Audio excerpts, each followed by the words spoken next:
नमस्कार दोस्तों। Hypertension, blood pressure बढ़ना, उच्च रक्तचाप, ये सभी चीज़ें हैं जो लोग एक बीमारी की तरह समझते हैं। हमारी सोसाइटी में ब्लड प्रेशर को एक बीमारी समझा जाता है, पर डॉक्टर्स को और सोसाइटी में एक डिफरेंस ये होना चाहिए कि डॉक्टर किसी भी बीमारी को एक अलग तरीके से देखता है।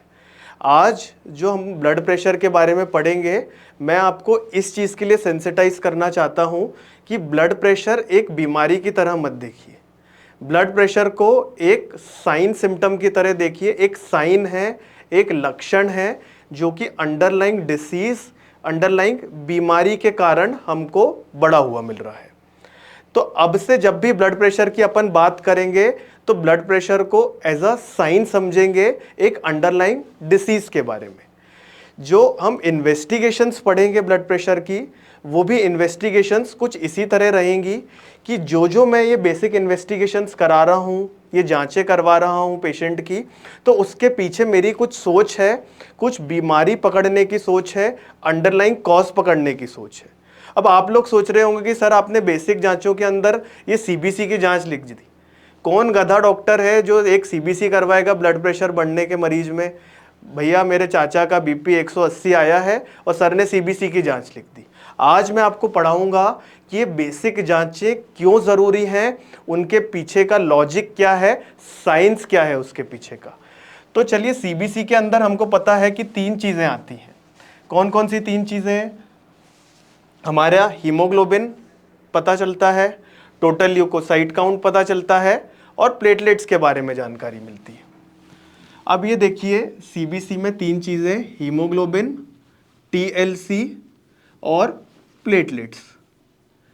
मान लो किसी पेशेंट का हीमोग्लोबिन 7 ग्राम है, तो आप सोचेंगे 7 ग्राम के पेशेंट के अंदर बीपी कैसे बढ़ा हुआ मिल सकता है सर?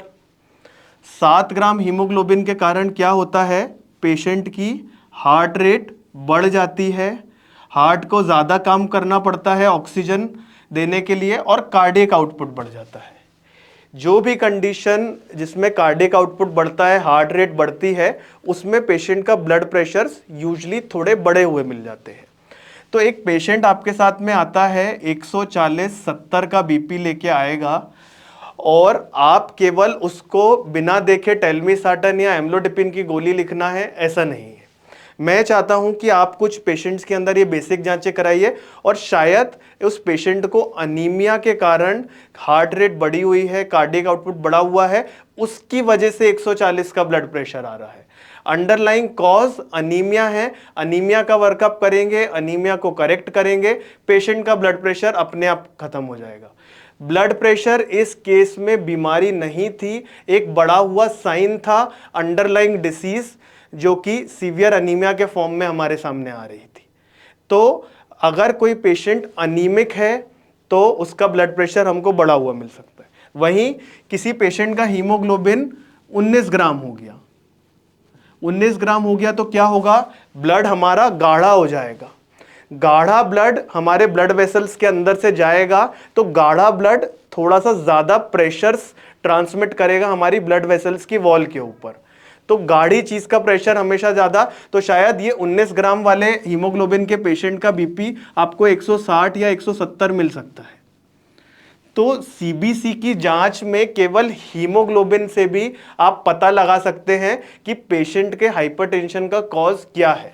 तो मिस नहीं करना है, ये नहीं सोचना कि बढ़े हुए 160 के बीपी में मैं सीबीसी की जांच क्यों लिखूं। आप बढ़े हुए ब्लड प्रेशर का अंडरलाइंग डिसीज कॉज पकड़ना चाह रहे हैं। उसी तरीके से हमारा टोटल ल्यूकोसाइट काउंट है, प्लेटलेट्स हैं। इनको अगर किसी पेशेंट ल्यूकेमिया का है जिसमें टीएलसी काउंट बढ़ जाते हैं, या असेंशियल थ्रोम्बोसाइटोसिस है जिसके कारण प्लेटलेट्स पेशेंट के बढ़ जाते हैं, तो पेशेंट का ब्लड विस्कस हो जाता है, गाढ़ा हो जाता है। ये हाइपर विस्कोसिटी सिंड्रोम्स के अंदर आता है। ये बढ़ा हुआ ब्लड प्रेशर गाढ़े ब्लड के कारण हो रहा है। तो मुझे कॉज पकड़ना है। मुझे किसी पेशेंट का टीएलसी 1 लाख चल रहा है या प्लेटलेट काउंट 10 लाख चल रहा है, पर मैंने केवल बस बीपी लेके 160 के बीपी पे बिना जांचे लिखे पेशेंट को सिर्फ टेलमिसार्टन एम्लोडिपिन की दवाई दे दी, तो मैं ये मूर्खता कर रहा हूं। मुझे ये जानना है कि भाई ये 30-40 साल का आदमी है या 50 साल का आदमी है, अभी तक तो बीपी की बीमारी नहीं थी, आज क्यों हो रही है? कारण जानने के लिए मैं उसका सीबीसी कर रहा हूं, और मैं कारण का इलाज करूंगा, उसके गाढ़े ब्लड का इलाज करूंगा, ल्यूकेमिया का इलाज करूंगा, बीपी अपने आप डाउन आ जाएगा बिना बीपी की दवाई दिए हुए। तो बात को समझिए, ब्लड प्रेशर बढ़ा हुआ लक्षण है, और हम लोग बात कर रहे हैं कुछ बेसिक जांचों की जो हर बीपी बढ़े हुए के मरीज में कराना है, केवल बेसिक जांचों की बात। दूसरी जांच हमारे सामने आती है, वो है सोडियम पोटेशियम की। अब भैया इलेक्ट्रोलाइट्स क्यों करा रहे हैं हम एक बढ़े हुए ब्लड प्रेशर के मरीज में? बात समझिए, बीपी बढ़ने का कारण जो होता है, एक अपन को पता है रास मीडिएटेड होता है, रेनिन एंजियोटेंसिन जो मैकेनिज्म है उसके कारण पेशेंट्स का ब्लड प्रेशर बढ़ता है। रास क्या करता है बॉडी के अंदर? रास मैकेनिज्म सोडियम और वाटर को रिटेंशन करवाता है, बढ़ाता है इनकी मात्रा, और पोटेशियम को शरीर से एक्सक्रीट करता है, कैलियूरेसिस करता है। तो किसी भी कारणवश पेशेंट का सोडियम बढ़ रहा है या वाटर रिटेंशन हो रहा है और पोटेशियम कम हो रहा है, मतलब कि मुझे समझना है कि इस पेशेंट का रास मीडिएटेड हाइपरटेंशन है। आपने 180 के बीपी के साथ में ये पेशेंट आया और आपने उसको सीबीसी और ये इलेक्ट्रोलाइट्स की जांच लिख दी, सीबीसी आ गया नॉर्मल, तो आपने देखा इसको अनीमिया भी नहीं है, इसको किसी भी तरह का हाइपर विस्कोसिटी भी नहीं है। आपने सोडियम कराया, सोडियम इसका आया 149 और पोटेशियम इसका आया 3.1। थोड़ा सा सोडियम ज्यादा था, थोड़ा पोटेशियम कम था, आपका सीधे दिमाग गया कि बीपी इसका रास मीडिएटेड हाइपरटेंशन के कारण बढ़ रहा है, तो मुझे कोई ना कोई ऐसा कॉज फाइंड आउट करना है जो इसकी बॉडी के अंदर कंटिन्यू रास एक्टिवेशन करा रहा है।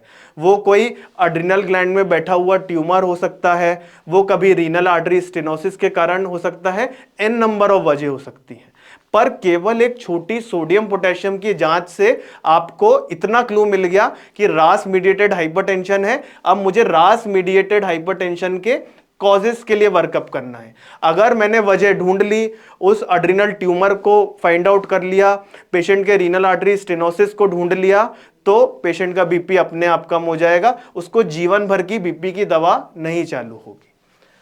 तो बीपी, वापस से बोल रहा हूं, एक लक्षण है अंडरलाइंग डिसीज का, जिनसे हम ये बेसिक जांचें करवा के, छोटी छोटी जांचें करवा के पकड़ना चाह रहे हैं उसके पीछे का रीजन। तीसरी जो जांच है हमारी, वो है सीरम क्रिएटिनिन की जांच, या सीरम क्रिएटिनिन से जो हम कुछ इक्वेशन से ईजीएफआर कैलकुलेट कर लेते हैं उसके बारे में।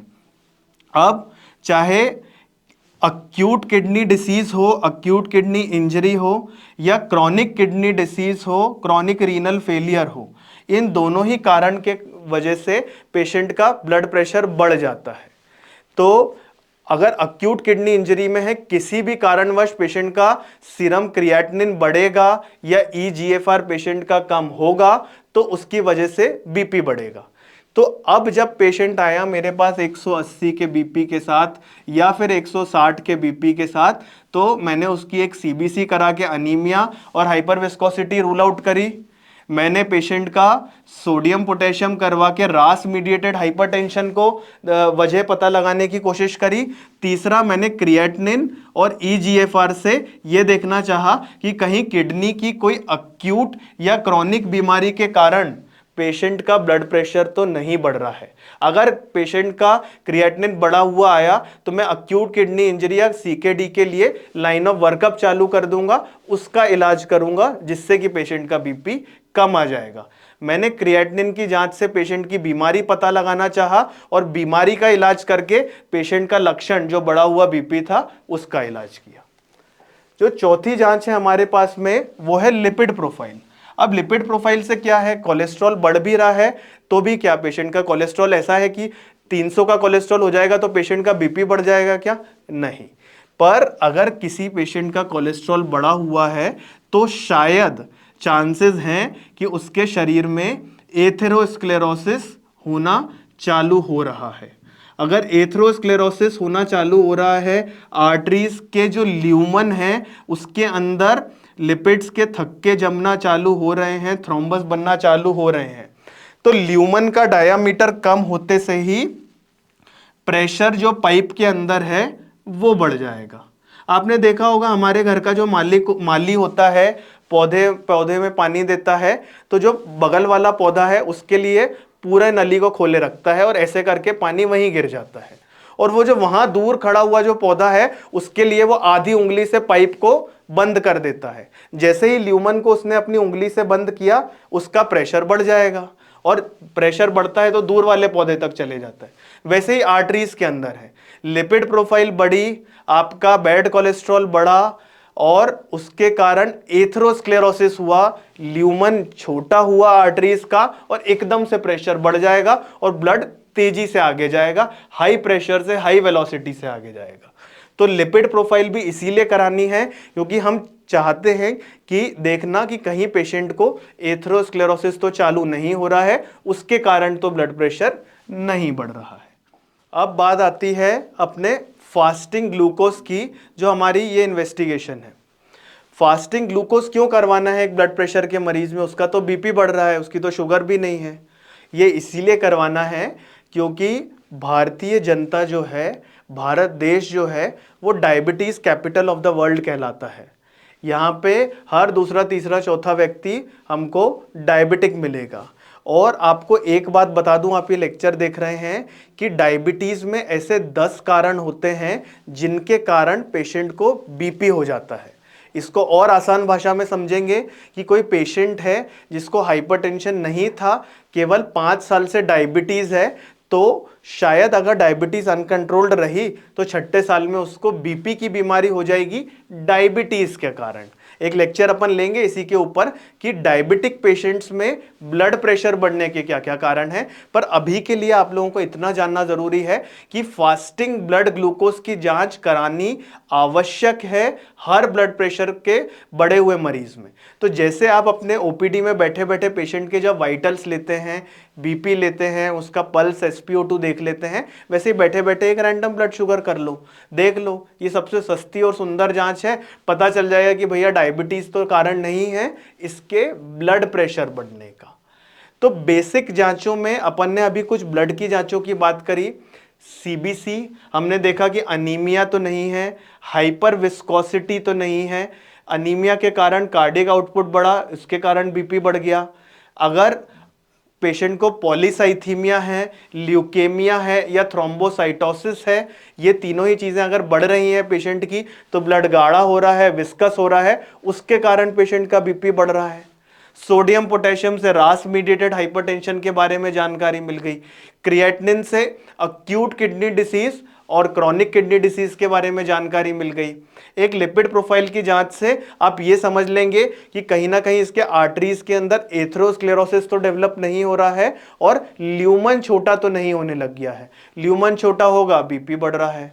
और मैंने बताया डायबिटीज में ऐसे 9 से 10 कारण हैं जिनके कारण पेशेंट का ब्लड प्रेशर बढ़ता है। तो बैठे बैठे एक फास्टिंग ग्लूकोज या इवन एक रैंडम ब्लड ग्लूकोज भी करवा लेंगे तो भी वो अपने आप में पर्याप्त रहेगा पेशेंट के लिए।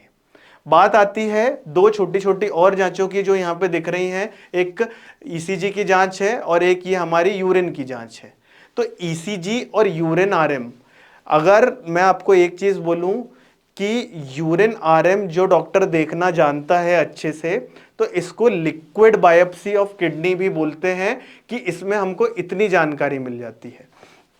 तो एक यूरिन के अंदर पेशेंट्स को प्रोटीन्स कैसे निकल रहे हैं, उसके कास्ट कैसे हैं, ग्लूकोज कैसा है, इन चीज़ों के बारे में जानकारी से पता चल जाता है कि पेशेंट को ग्लोमेरुलर पैथोलॉजी है किडनी की या फिर ट्यूबुलर पैथोलॉजी तो नहीं है किडनी की, जिसके कारण पेशेंट का ब्लड प्रेशर बढ़ रहा है।